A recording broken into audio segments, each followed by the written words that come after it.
Hi all, എല്ലാവർക്കും quiz P S C hustle P Y ക്യൂയിലേക്ക് സ്വാഗതം. നമ്മളിന്ന് നോക്കാൻ പോകുന്നത് ന്യൂ NCERT സോഷ്യൽ സയൻസിലെ സ്റ്റാൻഡേർഡ് 6-ലെ ഫസ്റ്റ് ചാപ്റ്ററാണ് ആദിമ മനുഷ്യരും സംസ്കാരങ്ങളും. സ്റ്റാൻഡേർഡ് 6-ൻ്റെ ബേസിക് സയൻസ് കംപ്ലീറ്റ് ആക്കിയിട്ടുണ്ട്. അതുപോലെ സ്റ്റാൻഡേർഡ് 5-ൻ്റെ ബേസിക് സയൻസും സോഷ്യൽ സ്റ്റഡീസും നമ്മൾ കംപ്ലീറ്റ് ആക്കിയിട്ടുണ്ട്. പ്ലേലിസ്റ്റ് കൊടുത്തിരിക്കാം, കണ്ടിട്ടില്ലാത്തവർ കയറി കണ്ടു നോക്കുക. ആദിമ മനുഷ്യരും സംസ്കാരങ്ങളും. ആദ്യം തന്നെ ജവഹർലാൽ നെഹ്റുവിൻ്റെ ഒരച്ഛൻ മകൾക്ക് അയച്ച കത്തുകൾ എന്ന പുസ്തകത്തിലെ കുറച്ച് ഭാഗങ്ങളാണ് കൊടുത്തിരിക്കുന്നത്. എന്താ പറയുന്നത് നമുക്ക് നോക്കാം. ആദിമ മനുഷ്യർ ഒരിക്കലും നാം ഇന്ന് കാണുന്നത് പോലെ ആയിരിക്കില്ല.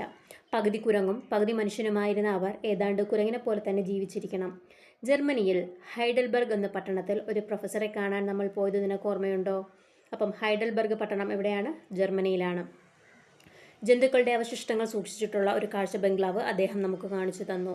അതിൽ വിശേഷിച്ച് ഒരു തലയോട് അദ്ദേഹം ഒരു ഇരുമ്പ് പെട്ടിയിൽ ഭദ്രമായി സൂക്ഷിച്ചിരുന്നുവല്ലോ. അത് ഒരു ആദിമ മനുഷ്യൻ്റെ തലയോടാണത്രേ. ആ ആദിമ മനുഷ്യനെ ഇപ്പോൾ ഹൈഡൽബർഗ് മനുഷ്യൻ എന്നാണ് പറഞ്ഞു വരുന്നത്. ആ തലയോട് ഹൈഡൽബർഗ് എന്ന പട്ടണത്തിന് സമീപം ഒരു ദിക്കിൽ കുഴിച്ചപ്പോൾ കിട്ടിയതുകൊണ്ടാണ് ആ പേര് വന്നത്. ഒരച്ഛൻ മകൾക്ക് അയച്ച കത്തുകൾ, ജവഹർലാൽ നെഹ്റു. ഓക്കെ, ഇനി പൂർവികരെ കണ്ടെത്താമെന്നും പറഞ്ഞൊരു ഫാമിലി ട്രീ കൊടുത്തിട്ടുണ്ട്. കുട്ടികളെടുത്തത് കംപ്ലീറ്റ് ആക്കാൻ പറഞ്ഞിരിക്കുകയാണ്. അടുത്ത നോക്കിയേ, BCEയും CEയും കാലഗണന അനുസരിച്ച് ചരിത്രത്തെ 2 കാലഘട്ടങ്ങളായി വിഭജിച്ചിരിക്കുന്നു. പൊതുവർഷത്തിനു മുമ്പും പൊതുവർഷവും, before common era and common era. യേശുക്രിസ്തുവിൻ്റെ ജനനത്തെ അടിസ്ഥാനമാക്കി മുൻകാലങ്ങളിൽ BC, AD എന്നിങ്ങനെയാണ് വിഭജിച്ചിരിക്കുന്നത്. ക്രിസ്തു ജനിക്കുന്നതിന് മുമ്പുള്ള കാലം, അതാണ് ബിഫോർ ക്രൈസ്റ്റ് BC എന്നും, ക്രിസ്തുവിൻ്റെ ജനനത്തിന് ശേഷമുള്ള കാലം AD, അന്നോ ഡൊമിനി എന്നും അറിയപ്പെട്ടിരുന്നു. ഇന്ന് ഇത് യഥാക്രമം BCE എന്നും CE എന്നുമാണ് അറിയപ്പെടുന്നത്. ഓക്കെ, ഇനി മനുഷ്യരുടെ ഉത്ഭവവും പരിണാമവും. ആദിമ മനുഷ്യരുടെ ചരിത്രത്തെക്കുറിച്ച് അറിയാൻ നമ്മെ സഹായിക്കുന്ന പ്രധാന സ്രോതസ്സുകളാണ് മനുഷ്യ ഫോസിലുകൾ. ഇത്തരം ഫോസിലുകളുടെ കാലപ്പഴക്കം ശാസ്ത്രീയമായി നിർണ്ണയിച്ചാണ് മനുഷ്യരുടെ ഉത്ഭവത്തിൻ്റെയും പരിണാമത്തിൻ്റെയും ചരിത്രം രൂപപ്പെടുത്തിയിരിക്കുന്നത്. എന്താണ് ഫോസിലുകൾ? പുരാതന സസ്യങ്ങൾ, മൃഗങ്ങൾ, മനുഷ്യർ എന്നിവയുടെ ശേഷിപ്പുകളാണ് ഫോസിലുകൾ. പൊതുവെ പാറകളിൽ പതിഞ്ഞിരിക്കുന്ന ഇവ ദശലക്ഷക്കണക്കിന് വർഷങ്ങളായി സംരക്ഷിക്കപ്പെട്ടിരിക്കുന്നു. ഓക്കെ, നമുക്കറിയാവുന്ന കാര്യമാണ്. ഇനി മനുഷ്യപരിണാമത്തെക്കുറിച്ച് പറഞ്ഞിരിക്കുകയാണ്. മനുഷ്യരുടെ ഉത്ഭവത്തെക്കുറിച്ച് ശാസ്ത്രീയമായൊരു കാഴ്ചപ്പാട് മുന്നോട്ട് വെച്ചത് ചാൾസ് ഡാർവിനാണ്. ദീർഘകാലം കൊണ്ട് സംഭവിച്ച ജൈവിക മാറ്റങ്ങളിലൂടെയാണ് മനുഷ്യരുടെ ഉത്ഭവം എന്ന് അദ്ദേഹം അഭിപ്രായപ്പെട്ടു. ഈ പ്രക്രിയയ്ക്ക് അദ്ദേഹം പരിണാമം എന്ന പേര് നൽകി. 1859 പ്രസിദ്ധീകരിച്ച on the origin of species എന്ന ഗ്രന്ഥത്തിലാണ് മനുഷ്യപരിണാമത്തെക്കുറിച്ചുള്ള സിദ്ധാന്തം അദ്ദേഹം അവതരിപ്പിച്ചത്. അപ്പം on the origin of species എന്ന പുസ്തകം ആരുടെയാണ്? ചാൾസ് ഡാർവിൻ്റെയാണ്. ചാൾസ് ഡാർവിനെ കുറിച്ച് നോക്കാം. 1809 ഫെബ്രുവരി 12 ഇംഗ്ലണ്ടിലാണ് ചാൾസ് ഡാർവിൻ ജനിച്ചത്. ഭൂമിയിൽ ജീവൻ്റെ ഉത്ഭവത്തിലേക്കും ജീവജാലങ്ങളുടെ വൈവിധ്യത്തിലേക്കും നയിച്ച പ്രക്രിയകൾ മനസ്സിലാക്കാൻ സഹായിച്ച പ്രകൃതിശാസ്ത്രജ്ഞനാണ് അദ്ദേഹം. എല്ലാ ജീവജാലങ്ങളും പരിണമിച്ച് രൂപപ്പെട്ടതാണെന്നും ഓരോ ജീവിവർഗവും ഇന്നത്തെ രൂപത്തിലെത്താൻ അനേക ലക്ഷം വർഷങ്ങളെടുത്തുവെന്നും ചാൾസ് ഡാർവിൻ തൻ്റെ പരിണാമ സിദ്ധാന്തത്തിലൂടെ വിശദീകരിച്ചു. ഇനി മനുഷ്യരുടെ പൂർവികർ ആരാണ്? സസ്തനികളിൽ ഒരു വിഭാഗമായ പ്രൈമേറ്റുകളിൽ നിന്നാണ് മനുഷ്യപരിണാമം ആരംഭിക്കുന്നത്. ഓക്കെ, എന്താണ്? ആദിമ മനുഷ്യർ രൂപപ്പെട്ടത് ദശലക്ഷക്കണക്കിന് വർഷങ്ങൾ മുമ്പാണ്. സസ്തനികളിൽ ഒരു വിഭാഗമായ പ്രൈമേറ്റുകളിൽ നിന്നാണ് മനുഷ്യപരിണാമം ആരംഭിക്കുന്നത്. ഇനി ഫ്ലോ ചാർട്ട് നോക്കാൻ പറഞ്ഞിട്ടുണ്ടേ. എന്താണ്? സസ്തനികൾ ഒരു വിഭാഗമായ പ്രൈമേറ്റുകളിൽ നിന്നും ഉത്ഭവം. പിന്നീട് എന്തായി? 4 കാലിൽ നടത്തം, അതിനെ എന്ത് പറയും? ഹോമിനോയിഡുകൾ എന്ന് പറയും. പിന്നീട് ഇരുകാലികളിലായി നടത്തം, അവരെ എന്ത് പറയും? ഹോമിനിഡുകൾ എന്ന് പറയും. അപ്പം ആദ്യമേ ആരാണ്? പ്രൈമേറ്റുകൾ. അത് കുറച്ചും കൂടെ ഇതായിട്ട് ഹോമിനോയിഡുകളായി, 4 കാലിൽ നടക്കുന്നവരായി. പിന്നീട് ഇരുകാലിൽ നടക്കുന്നവർ ഹോമിനിഡുകളായി. ഈ ഹോമിനിഡുകളെ 2ആയിട്ട് ക്ലാസിഫൈ ചെയ്തിട്ടുണ്ട്: ആസ്ട്രലോപിത്തേക്കാസും ഹോമോയും. ഓക്കെ, എന്താണ് ഹോമോയെ വീണ്ടും ക്ലാസിഫൈ ചെയ്തിട്ടുണ്ട്: homo habilis, homo erectus, homo sapiens. Homo habilis എന്തെന്ന് പറഞ്ഞാൽ ഉപകരണ നിർമ്മാതാക്കൾ, അവർ ഉപകരണങ്ങളൊക്കെ നിർമ്മിക്കുമായിരുന്നു. ഇനി ഹോമോ ഇറക്ടസ് എന്ന് പറഞ്ഞാൽ നിവർന്നു നിൽക്കുന്ന മനുഷ്യർ. ഓക്കെ, നിവർന്നു നിൽക്കുന്ന മനുഷ്യരെയാണ് ഹോമോ ഇറക്ടസ് എന്ന് പറയപ്പെടുന്നത്. ഇനി ഹോമോ സാപ്പിയൻസ്, അവരാരാണ്? ബുദ്ധിയുള്ള മനുഷ്യരാണ് ഹോമോ സാപ്പിയൻസ്. അപ്പം ഹോമോ പരിണമിച്ച് എന്താണ് വന്നത്? ഹോമോ ഹാബിലസ് ഉണ്ടായി, പിന്നീട് ഹോമോ ഇറക്ടസ്, പിന്നീട് ഹോമോ സാപ്പിയൻസ്, ഇപ്പോഴത്തെ മനുഷ്യരുണ്ടായെന്നാണ് പറയപ്പെടുന്നത്. ഓക്കെ, ഹോമോയുടെ ഉപവിഭാഗങ്ങളാണ് homo habilis, homo erectus, homo sapiens. നമ്മൾ ഉൾപ്പെടുന്ന മനുഷ്യവർഗം ഹോമോ സാപ്പിയൻസ് വിഭാഗത്തിൽ പെട്ടവയാണ്. അപ്പം നോക്കിയേ, പ്രൈമേറ്റ്സ് ആദ്യമേ സസ്തനികളിലെ ഒരു വിഭാഗമായിട്ടുള്ള പ്രൈമേറ്റുകളായിട്ടായിരുന്നു രൂപാന്തരം. പിന്നീട് ആരായി? 4 കാലിൽ നടക്കുന്ന ഹോമിനോയിഡുകളായി. പിന്നീട് ഇരുകാലുകളിൽ നടത്തുന്ന ഹോമിനിഡുകളായി. ഹോമിനിഡുകളെ 2ആയിട്ട് ക്ലാസിഫൈ ചെയ്തു, ആസ്ട്രലോപിത്തേക്കസും ഹോമോയും. ഈ ഹോമോയെ വീണ്ടും 3ആയിട്ട് ക്ലാസിഫൈ ചെയ്യുന്നു, homo habilis, homo erectus, homo sapiens. Homo habilis ആണെങ്കിൽ ഉപകരണ നിർമ്മാതാക്കളായിരുന്നു. ഹോമോ ഇറക്ടസ് ആണെങ്കിൽ നിവർന്നു നിൽക്കുന്ന മനുഷ്യരായിരുന്നു. ഹോമോ സാപ്പിയൻസ് ആണെങ്കിൽ ബുദ്ധിയുള്ള മനുഷ്യരും. ഓക്കെ, ഇനി മനുഷ്യവികാസത്തിൻ്റെ വിവിധ ഘട്ടങ്ങൾ. ആദിമ മനുഷ്യർ വനാന്തരങ്ങളിലാണ് വസിച്ചിരുന്നത്. കായ്കനികൾ ശേഖരിച്ചും മൃഗങ്ങളെ വേട്ടയാടിയും അവയുടെ മാംസം ഭക്ഷണമാക്കിയും അവർ ജീവിച്ചിരുന്നു. ചുറ്റുപാടിൽ നിന്നും ലഭിച്ച പരുക്കൻ കല്ലുകളാണ് അവർ ആയുധമാക്കിയിരുന്നത്. ശിലകൾ ആയുധമായി ഉപയോഗിച്ചിരുന്നതിനാൽ ഈ കാലഘട്ടത്തെ ശിലായുഗം എന്ന് വിളിക്കുന്നു. എന്താണ്? ശിലകൾ ആയുധമായി ഉപയോഗിച്ചിരുന്ന കാലഘട്ടത്തെ എന്തെന്ന് വിളിക്കുന്നു? ശിലായുഗം എന്ന് വിളിക്കുന്നു. ശിലകൾ കൊണ്ട് നിർമ്മിക്കപ്പെട്ട ആയുധങ്ങളിൽ ഉപകരണങ്ങളിലും കാലക്രമത്തിലുണ്ടായ പുരോഗതിയെ അടിസ്ഥാനമാക്കി ശിലായുഗത്തെ 3 ഘട്ടങ്ങളായി തിരിക്കാം. പ്രാചീന ശിലായുഗം, മധ്യശിലായുഗം, നവീന ശിലായുഗം.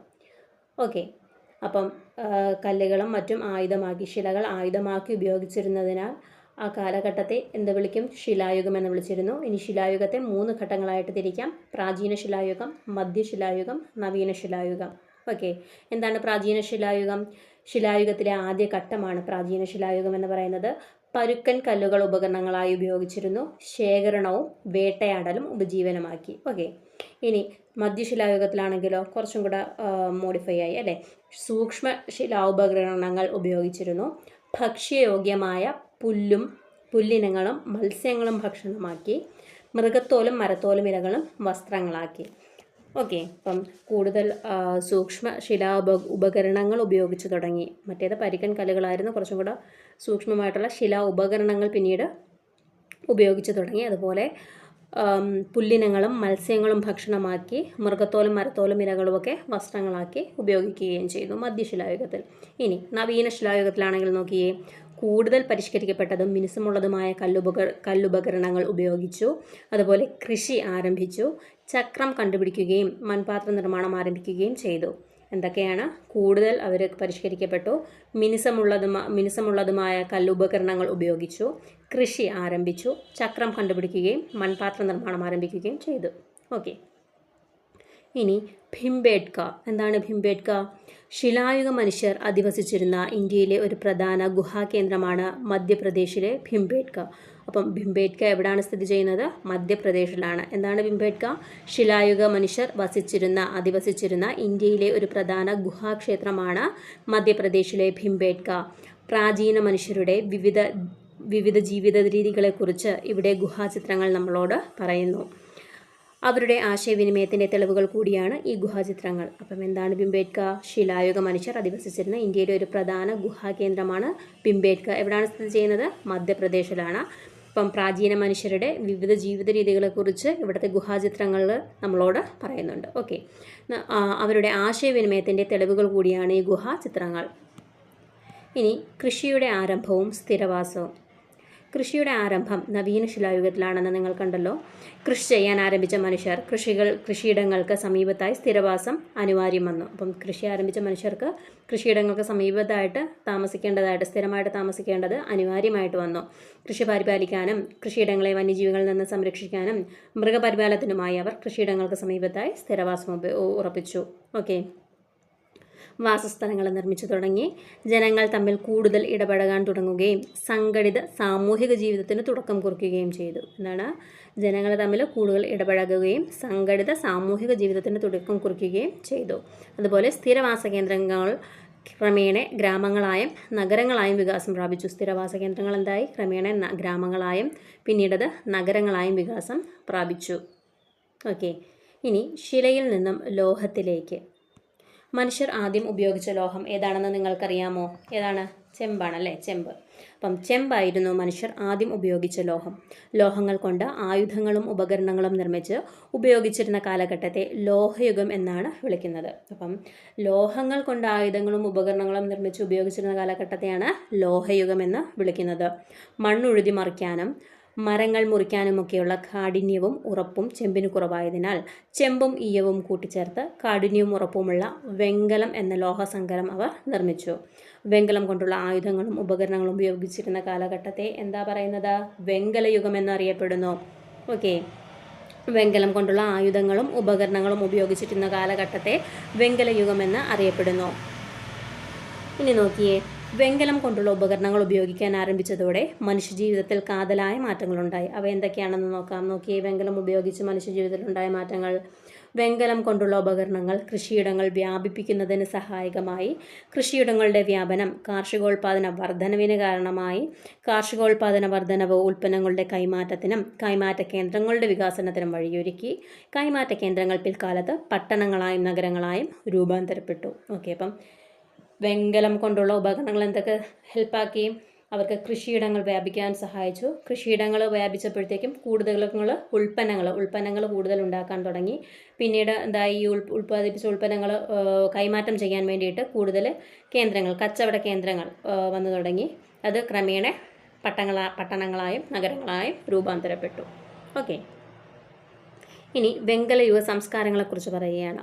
വെങ്കലയുഗത്തിൽ മനുഷ്യജീവിതത്തിലുണ്ടായ മാറ്റങ്ങൾ നിങ്ങൾ കണ്ടല്ലോ. ഈ മാറ്റങ്ങളുടെ ഫലമായി നഗരങ്ങൾ കേന്ദ്രീകരിച്ച് വെങ്കലയുഗ സംസ്കാരങ്ങൾ രൂപപ്പെട്ടു. ഓക്കെ, അപ്പോൾ ഈ മാറ്റങ്ങൾ കേന്ദ്രീകരിച്ച് നഗരങ്ങളിൽ എന്താണ്? വെങ്കലയുഗ സംസ്കാരം രൂപപ്പെട്ടു. അത്തരത്തിൽ രൂപപ്പെട്ട വെങ്കലയുഗ സംസ്കാരങ്ങളെ നമുക്ക് പരിചയപ്പെടാം. ഏതൊക്കെയാണെന്ന് നോക്കിയേ, പിക്ചർ കൊടുത്തിരിക്കുന്നുണ്ടോ? മെസൊപ്പൊട്ടേമിയൻ സംസ്കാരം, ഈജിപ്ഷ്യൻ സംസ്കാരം, ഹാരപ്പൻ സംസ്കാരം, ചൈനീസ് സംസ്കാരം. ഓക്കെ, വെങ്കലയുഗ സംസ്കാരങ്ങൾ നദീതടങ്ങൾ രൂപപ്പെട്ടത് എന്തുകൊണ്ടായിരിക്കും? എന്തുകൊണ്ടാണ് നദീതടങ്ങളിൽ വെങ്കലയുഗ സംസ്കാരങ്ങൾ രൂപപ്പെട്ടത്? ഫലഭൂയിഷ്ഠമായ മണ്ണ്, ജലലഭ്യത, അനുകൂല കാലാവസ്ഥ. മെസൊപ്പൊട്ടേമിയൻ സംസ്കാരം. മെസൊപ്പൊട്ടേമിയ എന്ന വാക്കിൻ്റെ അർത്ഥം നദികൾക്കിടയിലെ പ്രദേശം എന്നാണ്. PYQ. മെസൊപ്പൊട്ടേമിയ എന്ന വാക്കിൻ്റെ അർത്ഥം നദികൾക്കിടയിലെ പ്രദേശം എന്നാണ്. യൂഫ്രട്ടീസ്, ടൈഗ്രീസ് എന്നീ നദികൾക്കിടയിലാണ് ഈ പ്രദേശം സ്ഥിതി ചെയ്യുന്നത്. അപ്പം മെസൊപ്പൊട്ടേമിയ എവിടെയാണ് സ്ഥിതി ചെയ്യുന്നത്? യൂഫ്രട്ടീസ്, ടൈഗ്രീസ് എന്നീ നദികൾക്കിടയിലാണ് സ്ഥിതി ചെയ്യുന്നത്. അർത്ഥം എന്താണ്? നദികൾക്കിടയിലെ പ്രദേശം എന്നാണ്. നിലവിൽ ഇറാഖിൻ്റെ ഭാഗമാണ് ഈ പ്രദേശം. സുമേറിയൻ, ബാബിലോണിയൻ, അസീറിയൻ, കാൽഡിയൻ എന്നിങ്ങനെ 4 വ്യത്യസ്ത സംസ്കാരങ്ങൾ കൂടിച്ചേരുന്നതായിരുന്നു മെസൊപ്പൊട്ടേമിയൻ സംസ്കാരം. ഓക്കെ, അപ്പം മെസൊപ്പൊട്ടേമിയ എന്ന വാക്കിൻ്റെ അർത്ഥം എന്താണ്? നദികൾക്കിടയിലെ പ്രദേശം എന്നാണ്. ഏത് നദികൾക്കിടയിലാണ്? Euphrates, Tigris നദികൾക്കിടയിലാണ്. ഏത് പ്രദേശത്താണ്? ഇറാഖിൻ്റെ ഒരു ഭാഗമാണ് ഈ പ്രദേശം. ഇനി ഏതൊക്കെ സംസ്കാരങ്ങൾ കൂടിച്ചേർന്നതാണ് മെസൊപ്പൊട്ടേമിയൻ സംസ്കാരം എന്ന് പറയുന്നത്? Sumerian, Babylonian, Assyrian and Chaldean. Sumerian, Babylonian, Assyrian, Chaldean എന്നിങ്ങനെ 4 വ്യത്യസ്ത സംസ്കാരങ്ങൾ കൂടിച്ചേർന്നതാണ് മെസൊപ്പൊട്ടേമിയൻ സംസ്കാരം. ഓക്കെ, നഗരജീവിതവും എഴുത്തുവിദ്യയും. മെസൊപ്പൊട്ടേമിയയിൽ നഗരജീവിതം കെട്ടിപ്പടുക്കാൻ സംഭാവന നൽകിയ ആദ്യ ജനത സുമേരിയക്കാരായിരുന്നു. മെസൊപ്പൊട്ടേമിയയിൽ നഗരജീവിതം കെട്ടിപ്പടുക്കാൻ സംഭാവന നൽകിയ ആദ്യ ജനത ആരായിരുന്നു? സുമേരിയക്കാരായിരുന്നു. മെസൊപ്പൊട്ടേമിയൻ സംസ്കാരത്തിലെ പ്രധാന നഗരങ്ങളായിരുന്നു ഉറൂഖ്, ലഗാഷ് മുതലായവ. മെസൊപ്പൊട്ടേമിയൻ സംസ്കാരത്തിലെ പ്രധാന നഗരങ്ങളായിരുന്നു ഉറൂഖ്, ലഗാഷ് മുതലായവ. മെസൊപ്പൊട്ടേമിയക്കാരുടെ എഴുത്ത് സമ്പ്രദായം ക്യൂണിഫോം എന്നറിയപ്പെട്ടു. അപ്പം മെസൊപ്പൊട്ടേമിയയുടെ എഴുത്ത് സംസ്കാരം എങ്ങനെയാണ് അറിയപ്പെടുന്നത്? ക്യൂണിഫോം. ഈ ലിപി വികസിപ്പിച്ചെടുത്തത് സുമേരിയക്കാരാണ്. ഏത് ലിപി? ക്യൂണിഫോം ലിപി വികസിപ്പിച്ചെടുത്തത് സുമേരിയക്കാരാണ്. ആപ്പിളിൻ്റെ ആകൃതിയിലുള്ള ചിത്രലിപിയാണിത്. അപ്പം സുമേരിയക്കാർ വികസിപ്പിച്ചെടുത്ത ക്യൂണിഫോം ലിപി ആപ്പിളിൻ്റെ ആകൃതിയിലുള്ള ലിപിയാണ്. വെഡ്ജ് ഷേപ്പാണ്. കളിമൺ ഫലകങ്ങളിലാണ് അവർ എഴുതിയിരുന്നത്.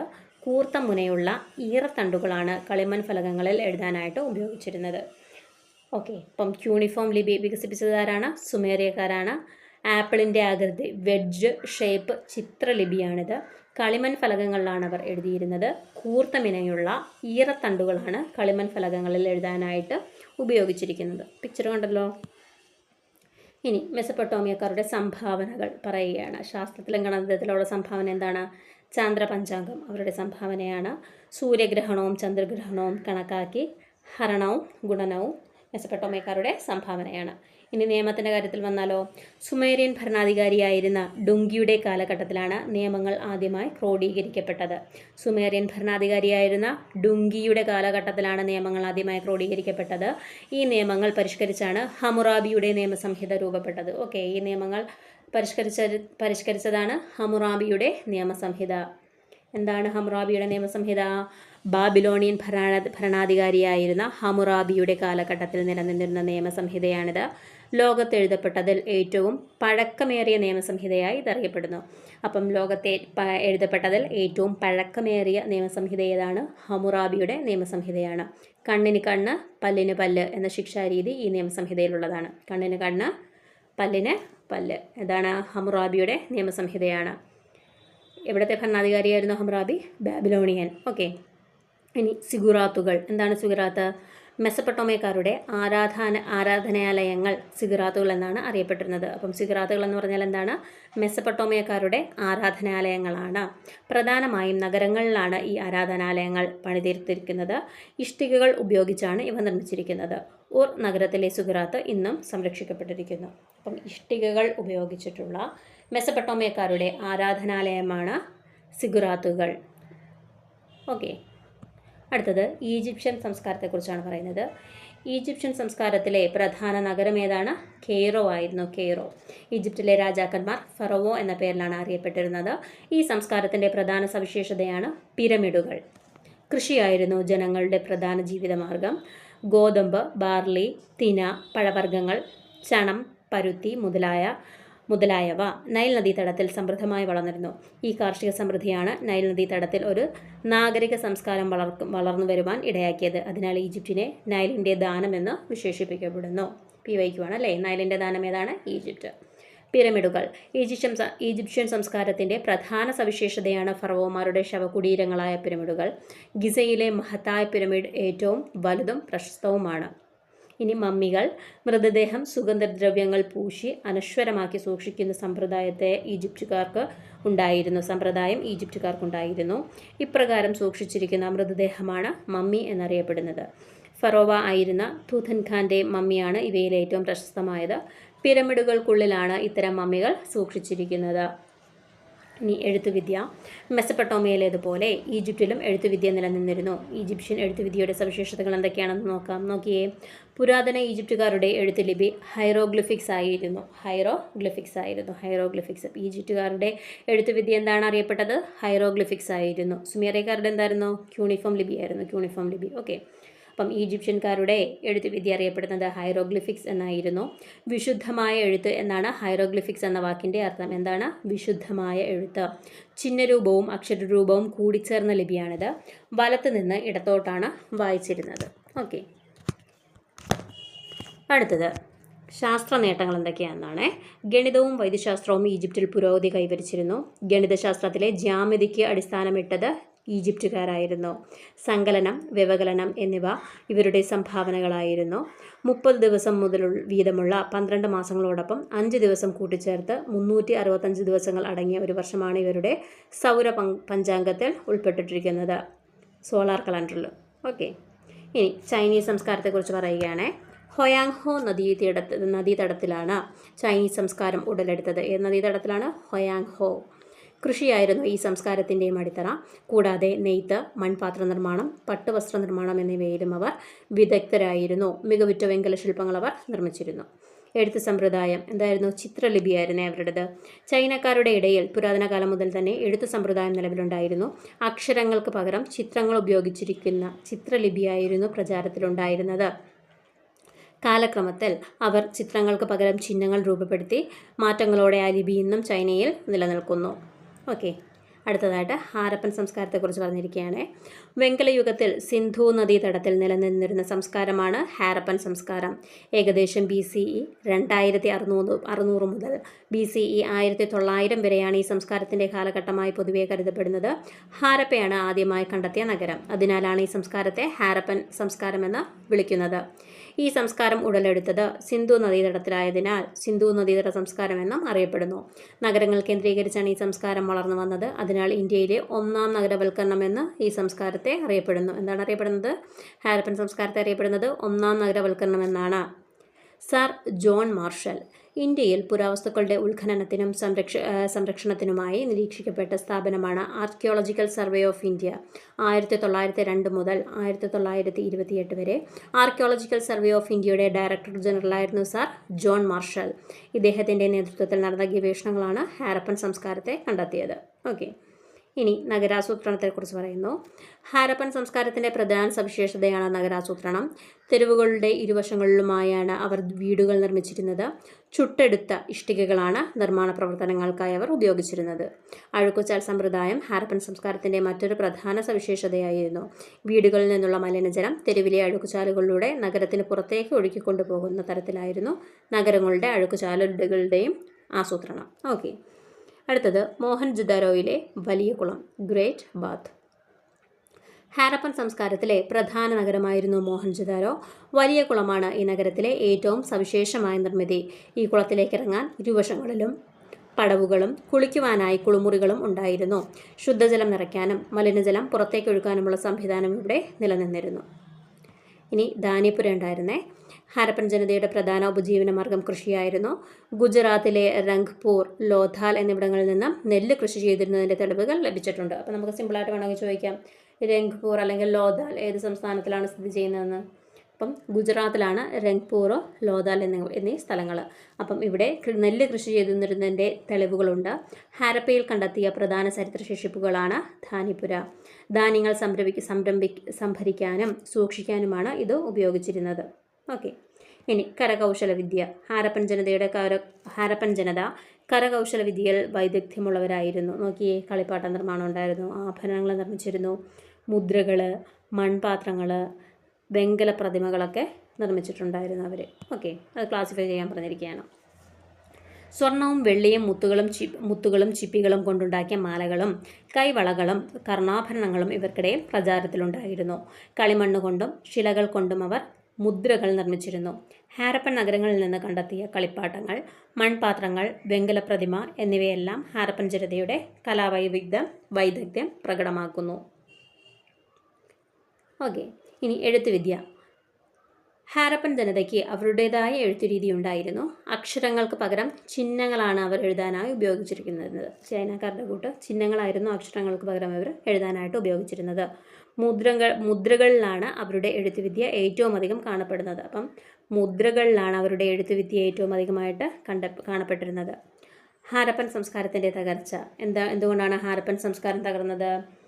കാലാവസ്ഥാ വ്യതിയാനം, ഭൂമിയുടെ അമിതമായ ഉപയോഗം, നിരന്തരമുണ്ടായ പ്രളയം, വനനശീകരണം, ഇവയൊക്കെ ഹാരപ്പൻ സംസ്കാരം തകരാൻ കാരണമായി. ഏകദേശം BCE 1900 കൂടി തന്നെ ഹാരപ്പൻ നഗരങ്ങൾ തകർച്ചയെ നേരിട്ടു. ഓക്കെ, പ്രാചീന കാലത്തെ മനുഷ്യ ചരിത്രത്തെ രേഖപ്പെടുത്തുക എന്നത് ഏറെ ദുഷ്കരവും ശ്രമാകരവുമായ പ്രവൃത്തിയാണ്.